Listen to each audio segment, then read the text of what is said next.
Salut à tous, ou plutôt re-salut, puisque si tout va bien, vous aurez aujourd'hui deux vidéos dans la même journée, la review d'Infinity numéro 1, et puis cette vidéo, mes lectures comics numéro 8.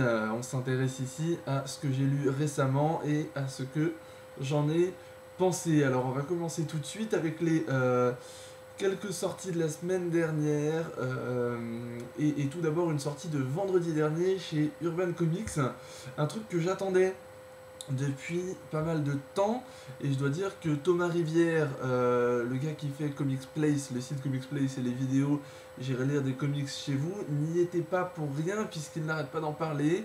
Il en parle comme un des meilleurs comics de sa jeunesse, qu'il a été donné de lire, euh, presque la meilleure histoire d'Alan Moore, etc. Je parle de Batman Killing Joke. Euh, Vous en avez sûrement entendu parler. Si vous n'en avez pas entendu parler, sachez que c'est l'histoire donc qui raconte le moment où le Joker va tirer sur Barbara Gordon, la fille du commissaire Gordon. Et je le dis sans spoiler, hein, ça fait longtemps que ça s'est passé, qui va laisser Barbara Gordon paralysée. Et Barbara Gordon va pendant longtemps rester paralysée, jusqu'à récemment dans le New 52, où elle a pu guérir et elle est redevenue Batgirl. Mais Killing Joke nous raconte voilà, comment le Joker s'évade. Alors non, on ne raconte pas comment le Joker s'évade, il nous montre que le Joker s'évade, on ne sait pas comment. Et puis il va aller s'en prendre au commissaire Gordon et à sa fille. Ça nous montre ça, avec Batman qui essaye d'empêcher un peu les choses. C'est une édition particulière parce que, alors déjà c'est grand format, c'est le grand format de Urban, équivalent des Deluxe de chez Panini, hein, c'est les formats réservés aux anthologies. Ce qui frappe, c'est qu'il est grand mais il est très fin. Ça se ressent sur le prix, je sais plus exactement, je crois que c'était 13 euros ou un truc comme ça, c'était vraiment pas cher. Comme d'hab chez Urban, couverture dure. Une couverture vraiment, vraiment belle. Alors, il y en a qui regrettent que Urban n'ait pas gardé la couverture d'époque, de quand c'était publié en anglais et puis chez Panini, je pense, avant. Ou peut-être autre chose, c'était ça la couverture. Et le titre d'avant c'était Souriez en français. Alors là, Urban a changé la couverture et ils ont gardé le titre américain Killing Joke. C'est un truc qui n'est pas paru en single aux États-Unis puisque c'est un one-shot, en quelque sorte, un graphic novel en tout cas. Ça a été publié comme ça. C'est scénarisé par Alan Moore, le scénariste de Watchmen, et dessiné par Brian Bolland. Un truc assez intéressant, c'est que à l'époque quand c'est sorti, donc Brian Bolland a fait ses dessins qui ont été colorisés par un coloriste ou colorisateur, je sais pas, enfin par un autre. Et Brian Bolland, apparemment, j'ai découvert ça en lisant les petites parties explicatives, hein, apparemment c'est une notoriété publique que Brian Bolland n'aimait pas les couleurs faites par cet artiste, et que lorsque chez DC lui ont proposé de refaire une édition, il a dit s'il vous plaît, laissez-moi refaire les couleurs. Et donc là, on a une édition, pas avec les couleurs d'époque, mais avec les couleurs refaites par Brian Bolland. Donc, voilà, vous pouvez voir. C'est des couleurs très modernes, vraiment belles, faites à l'ordi et tout et tout. Alors on peut trouver ça bien ou pas bien. Et moi, à vrai dire, je suis mitigé, parce qu'on se retrouve avec des dessins stylés années 80, puisque si je me gourre pas, c'est paru en 86 ou 88, je sais plus. Voilà, on se retrouve avec des dessins années 80, mais des couleurs des années 2010. C'est un peu bizarre, je trouve. Voilà, mais bon, les couleurs sont belles quand même, hein, et puis on a la vision du dessinateur sur ce qu'auraient dû être les couleurs de base. Au niveau de l'histoire, je le dis souvent, pour les trucs comme ça que j'attends longtemps et que je finis par lire, et ben j'ai été un peu déçu. Énorme comme d'habitude, énormément d'attentes, et au final, je me dis, oh, tout ça pour ça. Mais bon, c'est quand même un truc à avoir dans sa bibliothèque, à avoir lu, parce que c'est beau, parce que c'est quand même bien écrit, même si les attentes que j'avais étaient un peu démesurées. Et puis ça a influé quand même la situation de Barbara Gordon pendant des années et des années. Donc c'est quand même à avoir, à lire, surtout au prix que ça coûte. Encore une très belle édition par Urban Comics. Voilà, une fois n'est pas coutume, c'est le seul titre DC Comics dont on parle ici. Vous savez que d'habitude je parle beaucoup de DC parce que j'achète plus de DC en librairie, mais on va parler cette fois un peu de Panini. Et on commence par en tout cas de Marvel. Et on commence par du Panini avec ce numéro du magazine X-Men, c'est le numéro 9. Pourquoi je vous parle de ça? Parce que ça marque le début du crossover Battle of the Atom, traduit en français par la bataille de l'atome. Qu'est-ce qui se passe? Vous savez que là-dedans il y a entre autres All New X-Men, la super série, dont je vous ai parlé à la fois dans le dossier X-Men et dans le dossier sur les publications Panini en VF, où les X-Men du présent, en tout cas le faux du présent, a fait revenir les X-Men du passé pour essayer un petit peu de changer les choses. Scott est devenu plus ou moins un terroriste, etc. Et donc il voulait soit que les X-Men du présent les X-Men du passé puissent raisonner le Scott du présent, soit que l'impact de voir leur futur puisse les amener à prendre d'autres décisions une fois retournés dans le passé, si Xavier ne leur efface pas les souvenirs dès qu'il retourne dans le passé. Tout ça amène à un petit crossover entre les séries X-Men, Battle of the Atom. Premier numéro, il y en aura deux. Panini nous publie ça en 2 magazines, donc voilà, on achète celui de ce mois, on achète celui du mois prochain. Et on a le crossover en entier, ça c'est vraiment cool.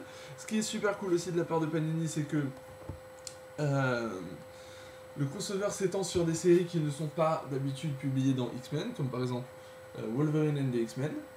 Et Panini a fait le choix de tout regrouper dans X-Men, donc voilà, c'est vraiment cool ça, je trouve, de la part de Panini. On achète X-Men ce mois-ci, on achète X-Men le mois prochain, et on a tout le crossover, c'est vraiment bien.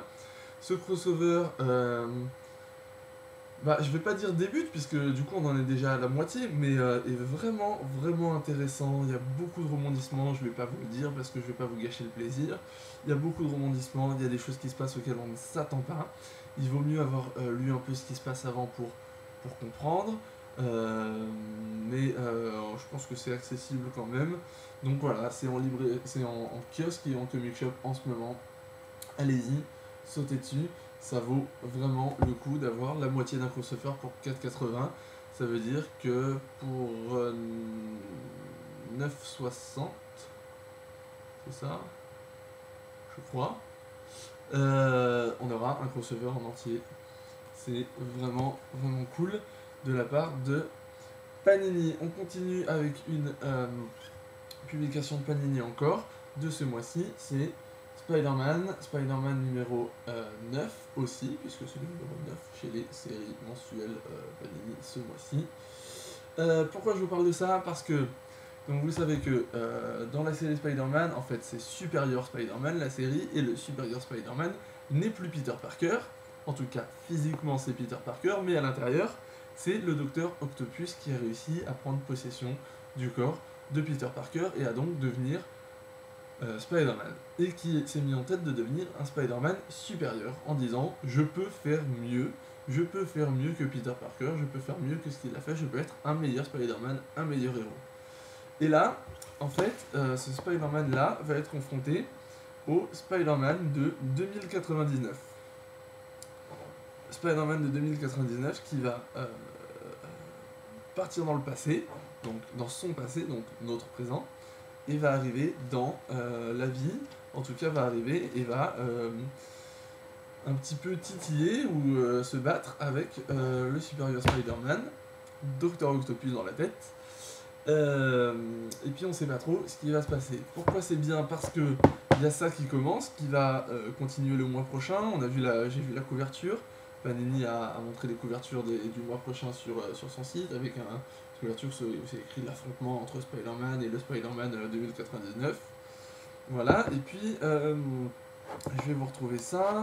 à un endroit. Donc après l'épisode, il me semble, après l'épisode où on voit tout ça, le Spider-Man de 2099, Panini nous a mis un truc... Alors non, c'est peut-être à la fin. Ouais, c'est à la fin. Il nous a mis un truc qui nous explique c'est quoi 2099, et en fait on comprend que c'est dans les années 90, en 92, Marvel avait lancé plusieurs séries 2099 en montrant ce que les héros pourraient devenir dans le futur. Donc là c'est un petit retour à ça, où on voit le Spider-Man de 2099 affronter en venir aux mains avec le supérieur Spider-Man, donc c'est super cool. On avait un nouveau Spider-Man avec le Docteur Octopus dans la tête, là on a un deuxième nouveau Spider-Man et il se rentre dedans. Moi j'aime bien, on continue et on termine avec encore du Spider-Man, mais cette fois du Spider-Man en anglais, publié directement par Marvel, mon premier rachat Marvel en anglais, et c'est ça. Et ça, je l'ai acheté grâce à Thomas Rivière sur Comics Place, parce qu'il nous en a parlé et que j'ai trouvé l'idée super cool. Vous voyez sur la couverture, The Superior Spider-Man. Alors on pourrait se dire, bah, c'est l'équivalent d'un Deluxe en français, qui reprend les premiers épisodes de Superior Spider-Man.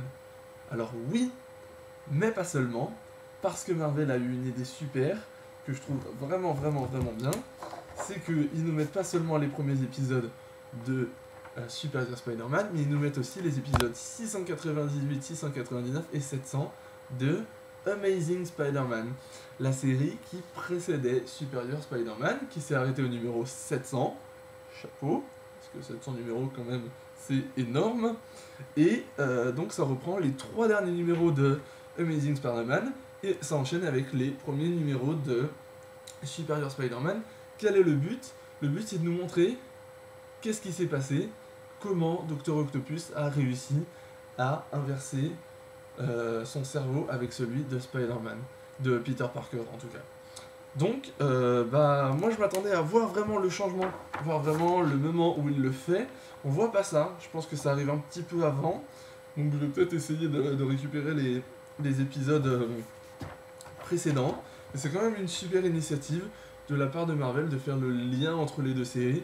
Moi j'ai vraiment aimé. Bon du coup, j'ai quand même acheté un truc gros comme ça pour seulement 3 épisodes, puisque les autres je les ai déjà en VF dans Spider-Man. Mais là je les ai en ce qu'ils appellent oversized en anglais. Ils ont dit, sur Amazon c'était écrit oversized, donc c'est grand. Et si on regarde, voilà, c'est plus grand qu'un kiosque. Mais en fait c'est grand comment? C'est aussi grand qu'un Deluxe en VF de chez Panini, et c'est un peu le même principe. On va passer sur la couverture, parce que la couverture je la trouve vraiment moche, avec ce muscle complètement énorme là, beaucoup trop beau de Spider-Man, qui est assez moche. Comme quoi Humberto Ramos ne fait pas toujours que des belles choses. Et donc on a ça, voilà, derrière des trucs, more than amazing, et bah oui, plus que amazing, puisque maintenant c'est supérieur.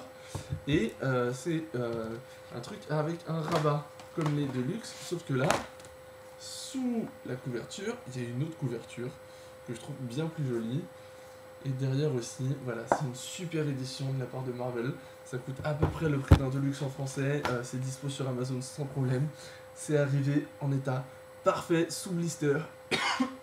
C'est vraiment cool. Si vous lisez l'anglais et que vous voulez un petit peu voir le lien entre Amazing Spider-Man et Superior Spider-Man, je vous le conseille chaudement. Voilà, c'est tout pour cette 8e émission de mes lectures comics. Je vous donne rendez-vous la semaine prochaine pour une nouvelle vidéo. En attendant, lisez des comics, amusez-vous, parlez-en. Et si vous voulez louper aucune vidéo, le plus simple, c'est de vous abonner. Allez, à bientôt!